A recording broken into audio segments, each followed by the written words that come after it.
திரும்ப திரும்ப திரும்ப திரும்ப ஒரு மாதிரி டாக்ஸிக் ரிலேஷன்ஷிப்ஸே நான் லைஃப்ல அட்ராக்ட் பண்றேன் அப்படின்னு நீங்க ஃபீல் பண்றீங்க அப்படின்னா இந்த வீடியோ உங்களுக்கு தான். ஓகே, EMDR இந்த மாதிரி இருக்கிறவங்களுக்கு ஹெல்ப் பண்ணுமா அப்படிங்கிறதுக்காக ஒரு குவிஸை நான் இந்த வீடியோல இன்க்ளூட் பண்ணியிருக்கேன். ஸோ இந்த மாதிரி ஒரு ரெப்படிட்டிவா நீங்க ஒரு டாக்ஸிக் ரிலேஷன்ஷிப் அந்த மாதிரி ஒரு பீப்புளையே நீங்க அட்ராக்ட் பண்றீங்க அப்படின்னு இருந்துச்சுன்னா இந்த வீடியோ ஃபுல்லா பாருங்க. இதுல ஒரு குவிஸ் இருக்கு. அந்த குவிஸ்ல மெஜாரிட்டி ஆஃப் த ஆன்சர்ஸ் எஸ்ஸா இருந்துச்சு அப்படின்னா EMDR யூஸ் பண்ணி அதை சரி பண்ணி you can attract a healthy partner. That is what we are going to find out in this video. Okay, and end of the videoல ஒரு சின்ன எக்ஸசைஸும் நான் அட்டாச் பண்றேன். எல்லா வீடியோஸ்லயுமே இருக்கும். ஸோ வீடியோவை கம்ப்ளீட்டா ஃபுல்லா பாருங்க. Okay, so this is Dr. Divya Prathipa, your somatic trauma informed abuse recovery coach, helping you come out of a narcissistic relationship and attract healthy true love. அதுதான் நான் பண்ணிட்டு இருக்கேன். So coming to this video, என்கிட்ட நிறைய clients வந்திருக்காங்க. Okay, ஒன்று first relationship breakup ஆகி அடுத்த ஒரு ரிலேஷன்ஷிப்ல இருப்பாங்க. பட் அந்த ரிலேஷன்ஷிப்பும் அதே மாதிரி ப்ரீவியஸா அந்த பர்சன் வந்து எப்படி வந்து உங்களை வந்து பிளேம் ஷிஃப்ட் பண்ணி கில்ட் ட்ரிப் பண்ணி மேனிப்புலேட் பண்ணியிருந்தாங்களோ அதே மாதிரி இந்த ரிலேஷன்ஷிப்லயும் இருக்கும். உங்களுக்கு டைம் ஸ்பெண்ட் பண்ண மாட்டாங்க, நீங்க உங்களோட எமோஷன்ஸை மதிக்க மாட்டாங்க. அதே மாதிரி ஒரு பார்ட்னரை அட்ராக்ட் பண்ணி வச்சிருப்பீங்க. அதே மாதிரி கல்யாணம் ஆகி டிவோர்ஸ் ஆகி இன்னொரு கல்யாணம் பண்ணியிருப்பாங்க. அந்த பர்சனும் இதே மாதிரி ஒரு கேரக்டர்ஸ் இருக்கிற ஒரு பர்சனா இருப்பாங்க. ஒரு பொண்ணு 3வது மேரேஜ், அதுவும் அதே மாதிரி இருந்திருக்கு. எனக்கு வந்த கிளைண்ட் சிலர்லாம் இந்த மாதிரி இருக்காங்க. இது ஏன் இப்படி நடக்குது அப்படின்னா, நம்ம மைண்ட்ல நமக்கு வந்து ஃபெமிலியாரிட்டின்னு ஒன்று இருக்கும். அதாவது நீங்க குழந்தையா இருக்கும்போது சில ஞாபகங்கள் நம்ம மனசுல இருக்கும். நடந்த சில விஷயங்கள்னால சில பிலீஃப் சிஸ்டம்ஸ் உங்களை பத்தி உங்களுக்குள்ள ஃபார்ம் ஆயிருக்கும். அந்த பிலீஃப் சிஸ்டம்க்கு பேஸ் பண்ணி தான் நீங்க வந்து பார்ட்னர்ஸை அட்ராக்ட் பண்ணுவீங்க. ஓகே, ஸோ அதனாலதான் இந்த மாதிரி திரும்ப திரும்ப நம்ம அட்ராக்ட் பண்றோம். ஓகேயா? ஸோ இப்போ நான் ஒரு 5 questions உங்களை நான் கேட்க போறேன். அந்த கொஸ்டின்ஸ்லாம் நீங்க ஆன்சர் பண்ண EMDR உங்களுக்கு ஹெல்ப்ஃபுல்லா இருக்குமா இல்லையா அப்படிங்கறத நம்ம கண்டுபிடிச்சிடலாம். Okay, so now first coming to the first question. இதுல என்னன்னா ஃபர்ஸ்ட் டெஸ்ட்டுக்கு பேர் இந்த இன்டென்சிட்டி டெஸ்ட். ஓகே, நார்மலா ஒரு ரிலேஷன்ஷிப் எப்படி டெவலப் ஆகும்? ஒருத்தர் பார்க்கணும், பேசணும், பழகணும், புரிஞ்சுக்கணும். அப்படி டெவலப் ஆறதா ஒரு normal relationship.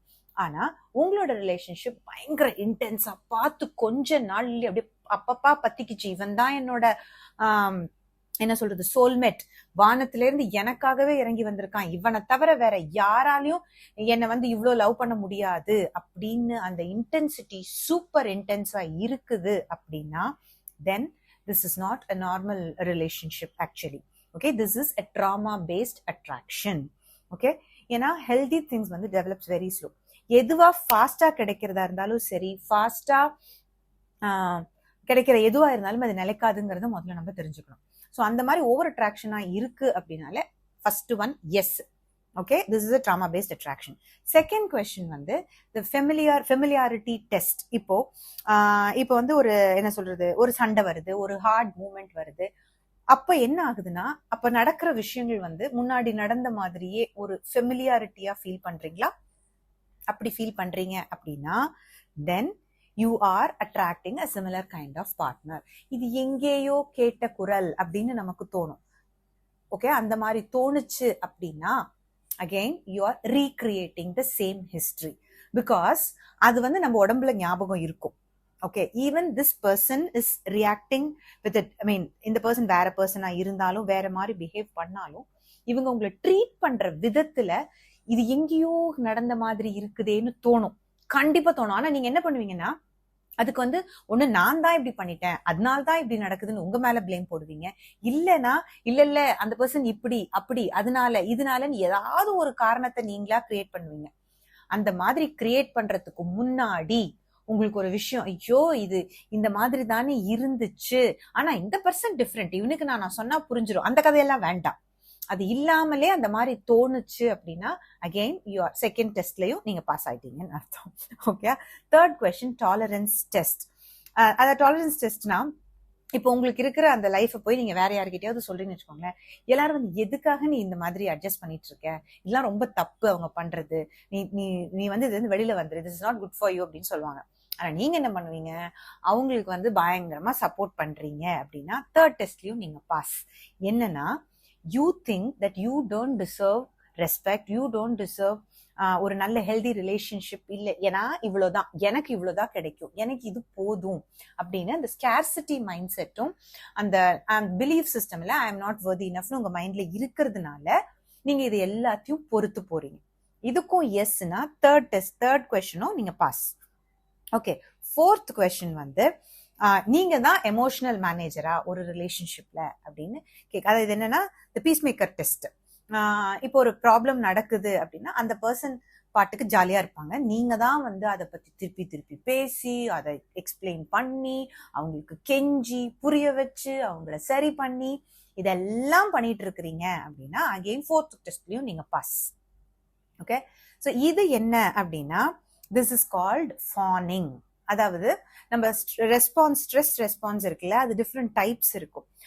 Fight, flight, freeze and fawning. ஃபானிங்கிறது என்னன்னா அவங்களுக்கு தகுந்த மாதிரி நம்மளை மாத்திக்கிட்டு பிரச்சனை வராம இருக்கிறதுக்கு பண்றதுதான் fawning response. Okay, this is also a trauma response, this is not an healthy response. இதுவுமே என்னன்னா மத்தவங்களை ஹாப்பி பண்ணிட்டா அவங்க கொஞ்சம் ஹாப்பியா இருந்தாங்கன்னா நம்ம ஹாப்பியா இருக்கலாம் அப்படிங்கிற ஒரு பழக்கம் நமக்கு இருக்குது, அதனாலதான்.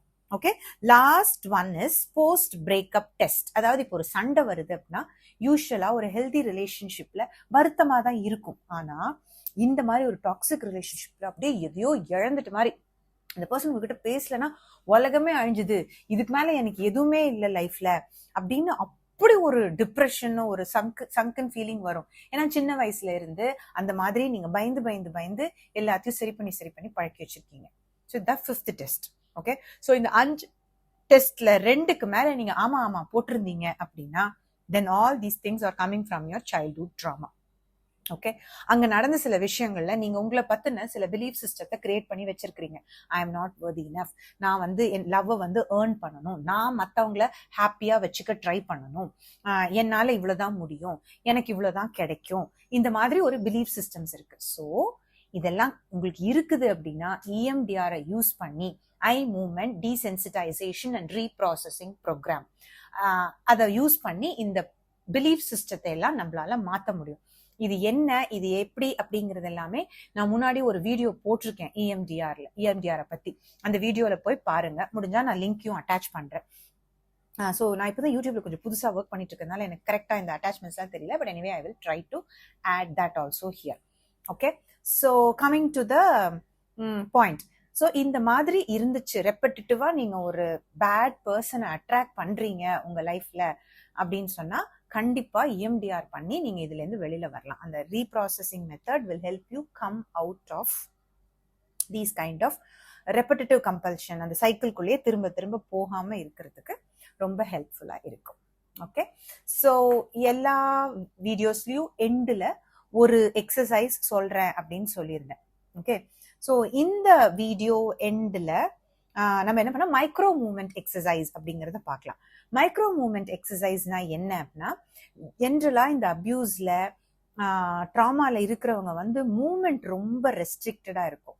அதனால என்ன பண்ணணும்னா குட்டி குட்டி மூவ்மெண்ட்ஸ், ஒரு நின்னுட்டு மைல்டா இப்படி ஒரு 10 நிமிஷம் இல்லை இப்படி இல்லை முன்னாடி இல்லை பின்னாடி தலையை சாய்க்கிறது, இப்படி பண்றது, தரையை ரவுண்ட் பண்றது, கையை இப்படி இப்படி பண்றது, இந்த மாதிரி ஏதாவது குட்டி குட்டி மூமெண்ட்ஸ், எதுவும் பிளான்லாம் பண்ணக்கூடாது, just flow, just express your self. அந்த மாதிரி பண்ணனா நம்ம உடம்புல வந்து கொஞ்சம் கொஞ்சம் ஸ்டோர் ஆயிருக்கிற எனர்ஜி எல்லாம் கொஞ்சம் கொஞ்சமா வெளியில போகும் இல்லையா. நீங்க ஷட் டவுன்ல இருந்தீங்கன்னா அதுல இருந்து வெளியில வர்றதுக்கு இந்த எக்ஸசைஸ் ரொம்ப ரொம்ப ரொம்ப ஹெல்ப்ஃபுல்லா இருக்கும். ஓகே, மறுபடியும் சொல்றேன், இதெல்லாம் ரொம்ப குட்டி குட்டி எக்ஸசைசஸ் மாதிரி தெரியும், but these are all very very useful exercises. Okay, இந்த எக்ஸசைஸை தனித்தனியா ஷார்ட்ஸாகவும் போட்டுட்டு இருக்கேன். So if you are interested, நீங்க அந்த ஷார்ட்ஸ் மட்டும் பார்த்தீங்கன்னா எக்ஸசைசஸ் மட்டும் கிடைக்கும். ஓகே, பட் எந்த ஆர்டர்ல போடுறேன்னு எனக்கே தெரியலங்க. நான் பாட்டுக்கு அப்படியே ரெக்கார்ட் பண்றேன், ரேண்டமா நான் அப்லோட் பண்றேன் யூடியூப்ல.